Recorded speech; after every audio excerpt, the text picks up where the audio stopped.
घर खरीदना है तो लोन ले लो, गाड़ी खरीदनी है तो लोन ले लो, इंटरनेशनल हायर एजुकेशन के लिए जाना है तो लोन ले लो।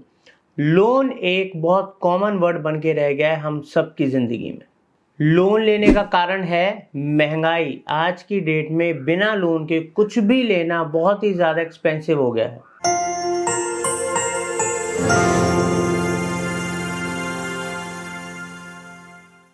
Welcome to Money Fundas. दोस्तों, आज का ये पूरा टॉपिक रहेगा लोन से रिलेटेड।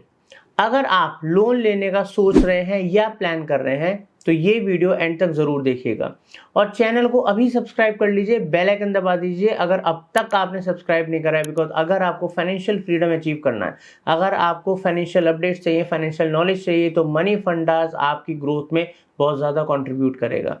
तो please subscribe and press bell icon. First come first, कोई भी लोन से रिलेटेड अगर आप डिसीजन लेने जा रहे हैं तो आपको अपनी फाइनेंशियल सिचुएशन का एनालिसिस करना है। बिकॉज उसके बिना अगर आपने कोई भी लोन का डिसीजन लिया तो वो आपके लिए बहुत भारी भूल साबित हो सकती है।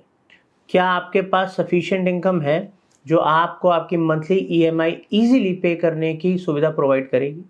आपको अपने मंथली एक्सपेंसेस और इनकम को एनालाइज करना है, पेन डाउन करना है और ये देखना है कि क्या आप जो ईएमआई या कितने का लोन आप ले रहे हो और उसकी कितनी ईएमआई आप कंफर्टेबली पे कर पाओगे।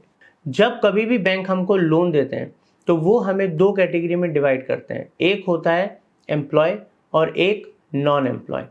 एम्प्लॉय जहाँ पर हमें हर महीने किसी भी कंपनी से एक सैलरी मिल रही है। नॉन एम्प्लॉय में हमारा बिजनेस आ सकता है, फ्रीलैंसिंग आ सकती है या कोई भी अदर इनकम आ सकती है। दूसरा मेजर पॉइंट है लोन टाइप्स और उसके प्रॉन्स एंड कॉन्स। अब मार्केट में हमको कई टाइप के लोन मिल जाते हैं, जैसे कि home loan, car loan, education loan और भी कई तरीके के। मगर दोस्तों, यहाँ पर हर लोन का अपना एक स्ट्रक्चर होता है, चाहे हम बात करें उसके टेन्योर की, इंटरेस्ट रेट की या रीपेमेंट शेड्यूल की। इसलिए ये समझना बहुत जरूरी है कि किस तरीके का लोन आपके लिए बिल्कुल सही है। थर्ड और सबसे इंपॉर्टेंट पॉइंट है बैंक के इंटरेस्ट रेट और चार्जेस। क्योंकि कोई भी बैंक अगर आपको लोन दे रहा है तो वो फ्री में नहीं देगा। दोस्तों, आपको पता है कि बैंक का टोटल जो इंफ्रास्ट्रक्चर है, मैक्सिमम जो इनकम आती है बैंक्स को, वो आती है इंटरेस्ट से। अब जितना ज़्यादा पैसा जो बैंक है इंटरेस्ट पे देंगे, ठीक है, उतना ही ज़्यादा उनका रेवेन्यू होगा। तो सबसे इम्पॉर्टेंट फैक्टर है कि जब भी आप लोन लें तो जो इंटरेस्ट आप पे कर रहे हैं वो कितना है और साथ के साथ क्या वो फ्लैट है या फ्लोटिंग है। फ्लैट रेट क्या होता है? मतलब फिक्स रेट, जो रेट ऑफ इंटरेस्ट डिसाइड हो गया वही आपको पूरे टेन्योर तक देना पड़ेगा। और फ्लोटिंग होता है कि मार्केट में अगर इंटरेस्ट रेट अप या डाउन होंगे तो वो उसके हिसाब से चेंज होगा। साथ के साथ prepayment charges, late fees, processing fees, penalty और ऐसे अदर कोई अगर चार्जेस हो तो उनको चेक करना बिल्कुल मत भूलना। Fourth point, eligibility criteria. हर बैंक का एक एलिजिबिलिटी क्राइटेरिया होता है और वो थोड़ा डिफर भी हो सकता है, अलग अलग हो सकता है। किसी की कंडीशंस काफ़ी हाई होती हैं, किसी की कंडीशंस नॉर्मल और किसी की बहुत ही लो। ये डिपेंड करता है, फिर उसी पे डिपेंड करेगा वो आपको किस इंटरेस्ट रेट के ऊपर पैसा दे रहे हैं। मगर यहाँ पर कुछ फैक्टर्स हैं जो एलिजिबिलिटी क्राइटेरिया डिसाइड करते हैं मेन, जैसे कि आप कौन सी कंपनी के अंदर जॉब कर रहे हैं, वो कितनी बड़ी कंपनी है या गवर्नमेंट कंपनी है, ये भी फर्क पड़ेगा। साथ के साथ आपका जो सैलरी पैकेज है वो कितना है, या अगर आप जॉब फ्रीलांसिंग करते हैं, बिजनेस करते हैं, तो आपको जो इनकम आती है, जो आप आईटीआर फाइल करते हैं, वो कितनी है। साथ के साथ आपका क्रेडिट स्कोर, वो बहुत इंपॉर्टेंट है बिकॉज वो आपकी पास्ट हिस्ट्री बताता है कि आपने अगर फ्यूचर में कोई लोन लिया है या आपकी जो बैंकिंग है, अकाउंटिंग है, वो कितनी सॉलिड है या कितनी कमज़ोर है। तो जो क्रेडिट स्कोर होता है वो लगभग अगर आपका 725 से ऊपर है और 800 के आसपास तक है तो वो वेरी गुड या एक्सीलेंट कैटेगरी के अंदर आता है। तो आप चेक कर सकते हैं आज ही कि आपका क्रेडिट स्कोर कितना है। फिफ्थ पॉइंट है रीपेमेंट टर्म्स एंड कंडीशंस। सबसे इंपॉर्टेंट, लोन लेने से पहले ज़रूर देख लीजिएगा वरना आपको लॉस हो सकता है।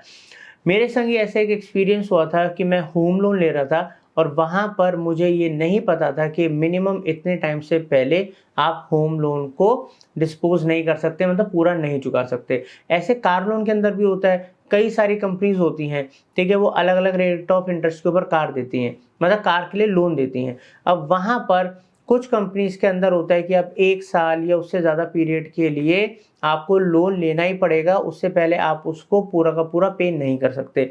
मगर कुछ कंपनीज के अंदर जो बैंक्स होते हैं वहाँ पर आपको ये कंडीशन नहीं होती। तो ऐसे और भी कई कंडीशंस हो सकते हैं कि अगर आप लोन पे कर रहे हो तो आपको कितना चार्ज एक साथ देना पड़ रहा है। कई बार होता है कि अगर आप एक टेन्योर से पहले, मान लो लोन 5 साल का है और वहाँ पर ये कंडीशन लिखी हुई है कि 3 साल से पहले अगर आप लोन को बंद कराते हो, मतलब फोरक्लोज कराते हो, तो इतना % आपको चार्ज देना पड़ेगा और इतने टाइम के बाद कराओगे तो नहीं देना पड़ेगा।